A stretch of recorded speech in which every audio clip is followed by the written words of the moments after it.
काम क्या करते हो? मोबाइल चलाते? हमारी तरह फालतू थोड़ी है। देख लेना, ये जो नया साल आएगा ना, ये भी 1 साल से ज्यादा नहीं चलेगा। हाँ देख। ये आपको पता है पत्ता गोभी को इंग्लिश में क्या कहते हैं? इतना नहीं पता आपको? पत्ता गोभी को इंग्लिश में कहते हैं हठा खोपी। हठा खोपी। जब तुम्हें कोई फॉलो नहीं करता तो क्यों चलाती हो इंस्टाग्राम? बोलो। Same to you.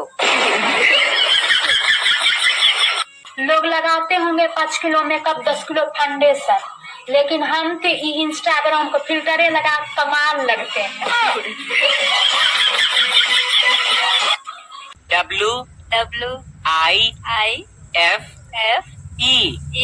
सरदर्द।